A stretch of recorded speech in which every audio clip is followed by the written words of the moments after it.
introductions and a week of exams. So, this week we are doing matrices. All right, so the next two little mini units are some topics that are truly covered in pre-calculus, which some of you may be taking your senior year, others of you may be taking stat discrete or CCRM. So these two topics are covered on the ACT. I haven't seen matrices on the SAT, but I have seen some of this unit circle on the SAT. So these two topics we decided to preview in Algebra 2 so that after this year you will have seen everything you needed for those two tests. So this week we are doing simple operations with matrices. Today we're going to add, subtract, and do scalar multiplication and look at equivalent matrices. Tomorrow we will multiply using matrices. Wednesday we will do just a determinant of a 2 by 2 and an inverse of a 2 by 2 by hand. That is the most they're going to ask you for on the ACT. If we have time on Thursday, I will show you how to use technology to solve large systems of equations using matrices. This is kind of cool. The thing that's missing from here is those of you that are inquisitive, you always want to know why we're learning this. Some of you don't care enough to know why, but others of you want to know why. And I get that. I always want to know why, otherwise I think you're wasting my time. There's a ton of application of matrices. We're just not going there. If you guys are interested in them and you'd like to discuss it and you'd like to see how we can use matrices to do directed graphs, where we can use those in food webs or in transportation, we can use matrices to solve large systems. Matrices are used a good bit in discrete mathematics. If you're interested in discussing any of that, I am here at 8 a.m. most mornings. Just make a little appointment, come in. We'll have a little matrices jam session. It'll be awesome. But we're just doing basic operations this week. Then we'll do unit circle. We're going to start that with a review of special right triangles, which is also good for the ACT, SAT. Then we're going to look at all 6 trig ratios. So when you did it in geometry, you mainly focused on sine, cosine, tangent, SOHCAHTOA. All right. We're going to add in their reciprocal functions, which are secant, cosecant, and cotangent. We're going to look at how we derive the unit circle because there are some values on the SAT that involve the unit circle. Those of you that have taken the ACT, have you seen unit circle questions? Yes. Okay. Some yes, some no. Depends on the version you get. And then we'll start our review for our exams. Now, what is due this Friday? The conic project. Now, the conic project is optional. I would tell you, if you have a 75 or lower in this class, it should not be optional to you. That is your wiggle room. And for some of you, that might be your saving grace. That could take you from not passing into passing. So let's make sure we're working on those. You're asking me questions. You can show me some ideas if you want to. If you want to know if you're on track, I'm cool with that. But I can't wait to see the good stuff when I open up my computer on May the 5th. It's going to be fun. Yes, ma'am. If the exams are next week, right? So a lot of us will not next week. This is this week? Oh, okay, never mind. We have a quiz Okay. this week. Sorry. This is this week. May the I saw 5th? May the 4th.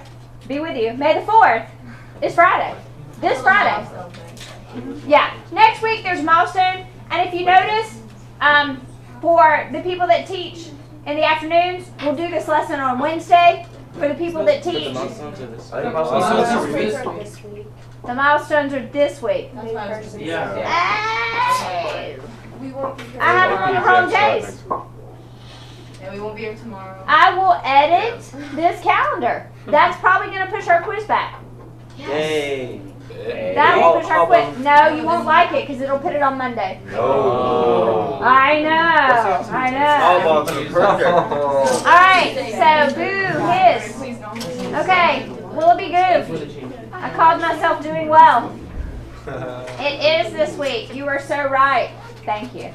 Alright, so I will take a look at this. I would probably say the quiz is going to get bumped to Monday. Tuesday. No. Tuesday you say Sam. Okay, and then this would move here, and that would definitely be on that day. And then we're caught back up. Alright. Yeah. Alright, I will correct the online calendar. When I correct it, it corrects it in both. Blackboard in. Yes, it does. Blackboard and the website. Alright. So any questions about what's coming up? The same thing this semester, we don't have to do the exam, we don't take the review. You do not have to do the review if you're exempting the exam. Correct. What are you doing? Great. When are the exam cutoffs or Yeah, when the exemption exemptions cutoffs? come out. Usually we do it on this Wednesday and they're due by Friday. Will the Conics project be in by the time Yeah. we get the exemptions? Yes. Nice. Yeah. Yes. I will put those in prior to that. Okay. All right. I am really glad I showed you my calendar. Nice catch, guys. Matrices. All right. So matrices are a wonderful way of organizing data. These are notes.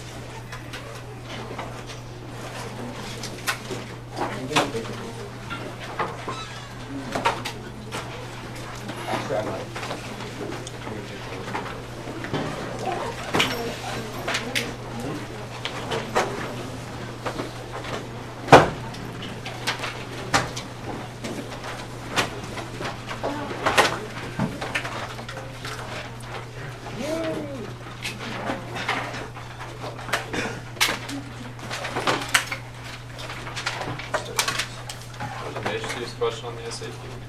There was a matrices on the SAT also? February. Huh. Look at them mixing them up. SAT is trying to morph into the ACT.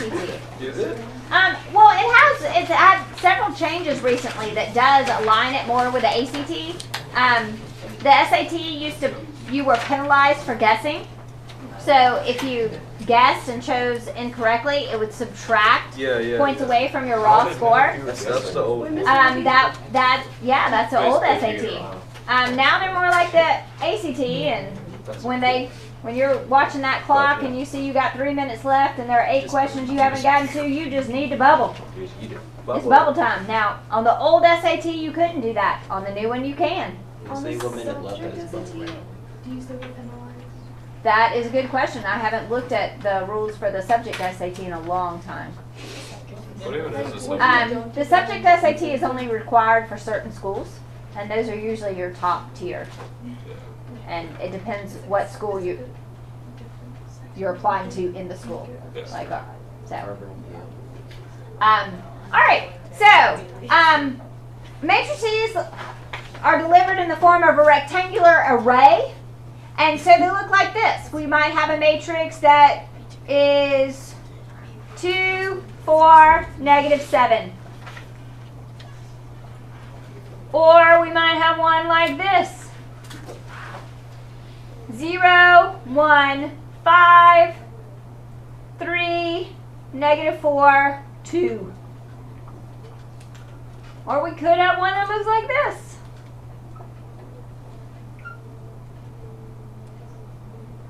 4, 6, 0.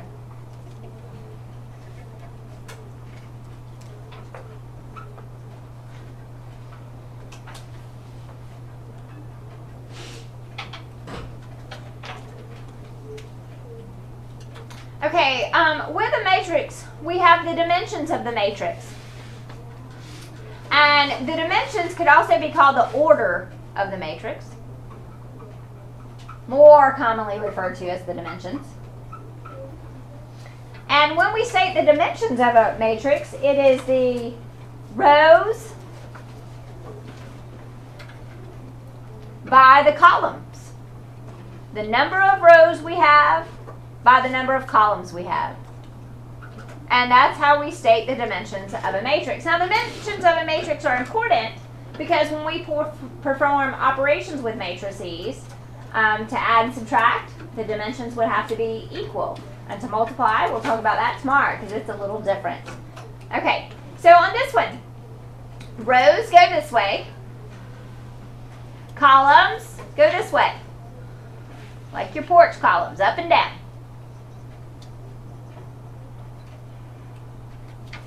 All right, so this particular matrix has 1 row and 3 columns.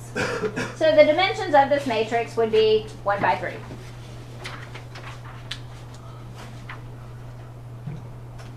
Okay, this matrix has how many rows?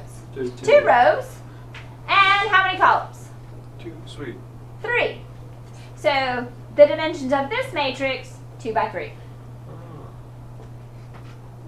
All right, you try. What are the dimensions of this matrix? What are you asking? Yeah. 3 by 1. 3 by 1. 3 rows, 1 column. Yes, sir. Can I use the rest of Sure. All right. Now, each element or entry of a matrix has a specific position. The entries, well, I guess I should make this plural. Entries are the numbers inside a matrix.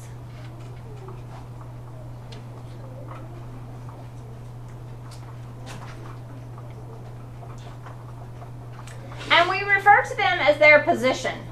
So if it's in this first row, it starts off with a 1. This is position 1, and it's in the first column. So it's 1, 1. That's not 11. That's row 1, column 1. So our next entry is still in row 1, but now we're in column 2. So the position of this is 1, 2. Entry 1, 2. All right? And if we add a third one here, this would be 1, 3. Now if I go down to the next row, what would it be? What would the first number be? 2. But what is the column? 1. And then this one would be 2, 2. And this one would be 2, 3. So the first number denotes the row. The second number denotes the column. So if we did a third one, it would be 3, 1. 3, 2. 3, 3. So if I came back up to this problem and I ask you which entry is in position 2, 2? Negative 4. Okay? Which entry is in position 3, 1? 4. In this one. 0. No. 4. 0. 0. Third row. 1, 2, 3. And I didn't tell you. You count top to bottom. Third row. 3, 1, 0. Okay? Any questions about the position of our entries and how we denote that?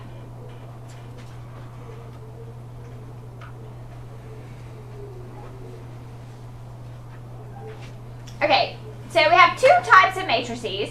We have a square matrix. With a square matrix, the number of rows is equal to the number of columns.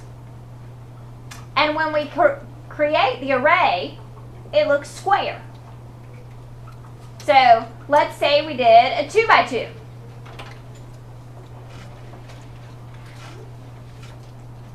Okay, so I had 8, negative 1, 14, 32. So this is a square matrix because the number of rows is 2 and the number of columns is 2. It's a 2 by 2. Now the rest of them would just be rectangular. And with rectangular, the number of rows and columns are different. That's all.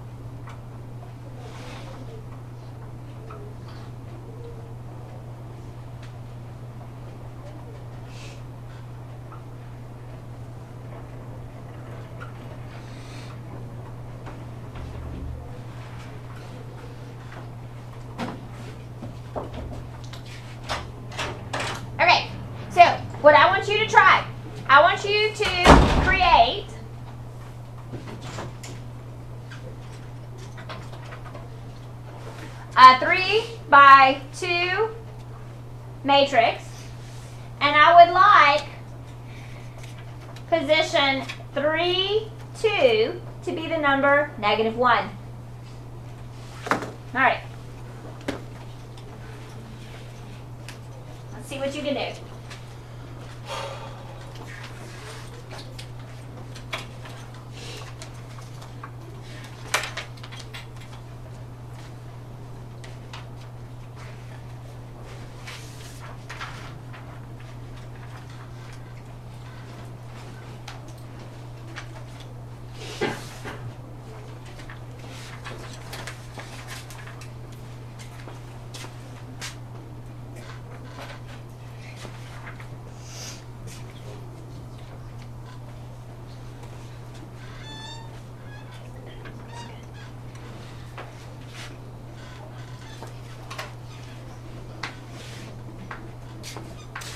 Okay, so this is a rectangular matrix. It has a different number of rows than it has columns. There are 3 rows. So we should have 1, 2, 3 rows, and we have 2 columns. So this is row 1, this is row 2, this is row 3, this is column 1, this is column 2. So 3, 2 would be right there. So that number should be -1 on yours. And then the rest of them doesn't matter. I didn't give you any other instructions, so you could pick anything you felt like. So this is the one you had to have. The rest of them could be anything. Yes, ma'am. So the numbers don't matter unless you're asking for a specific. I just asked you to create one. Oh. Yeah. Okay. So now let's look at some operations with matrices, and these are super easy. You're gonna love it. All right. First thing we're gonna do is we're going to add matrices.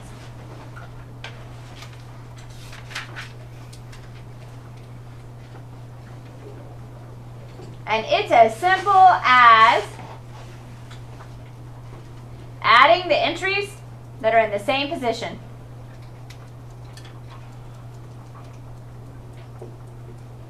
That's all we do.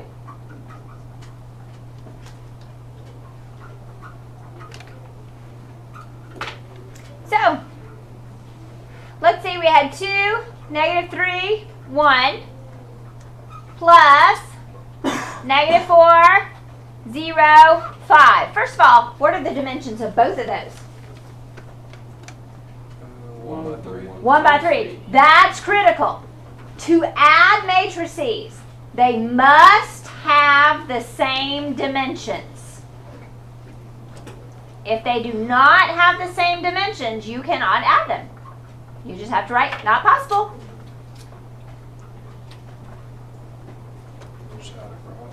All right, so we're going to do this together. First position, 1, 1 with 1, 1. So what is 2 plus -4? -2. Let's do the next one. 1, 2 with 1, 2. What is -3 plus 0?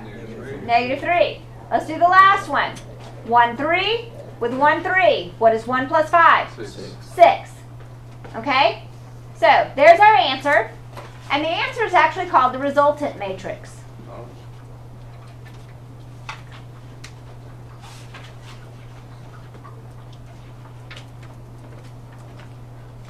That's all there is to it.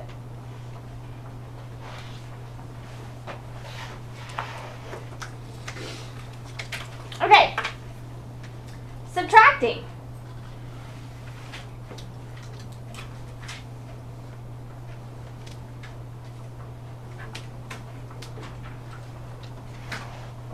Now we just subtract entries in the same position. That's it.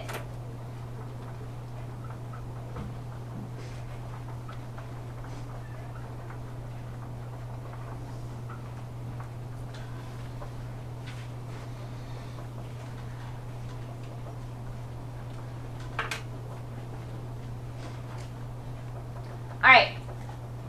So let's say I had 8, -4, 3, 0, minus 2, 1, negative 7, 5.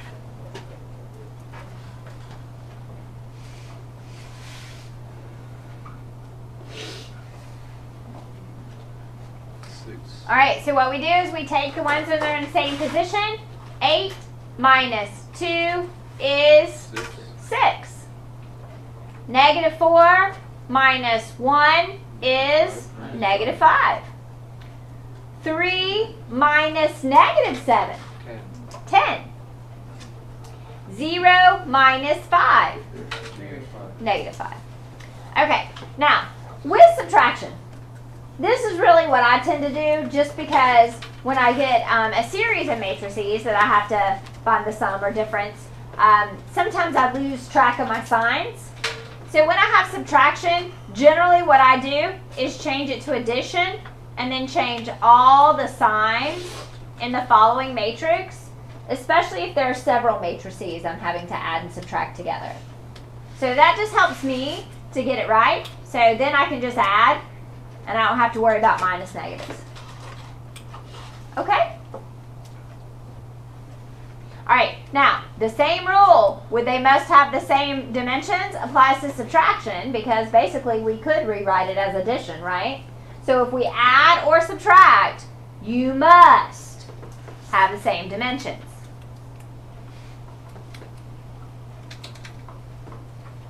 If they do not, it's not possible. You can't do it.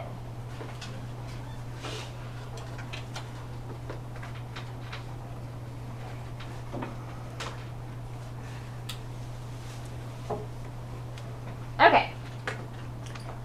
We're going to look at one type of multiplication today. It's called scalar multiplication. When I was in grad school, we worked on, do you remember doing all the reflections, rotations, dilations of pictures in geometry? Well, you can convert those to actual matrices. And then you can program using the matrices to create the images and move them around. And that's what I did when I was in grad school. When we got to that unit, that's what we built. We built a unit that we used. But the dilation, the making bigger or smaller, was represented by scalar multiplication. So scalar multiplication is where we multiply the entire matrix by a single number. So if we add 5, and our matrix was like this, 4, negative 2, 1, 3, and then 0, 2, 6, negative 4. We have this scalar that we're going to multiply the entire matrix by. So each entry gets multiplied by the scalar. So each entry is multiplied by the scalar.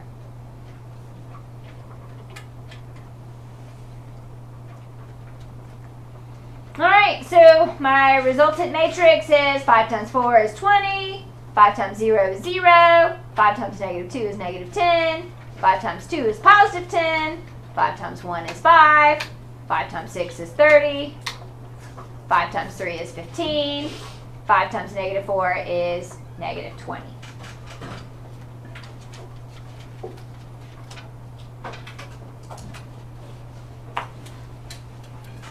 All right, so that's what scalar multiplication looks like.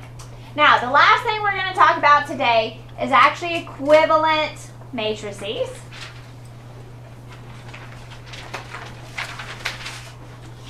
And I've said it several times today, but if you see matrices on one of the SAT, ACT, I really think they're going to go with this one.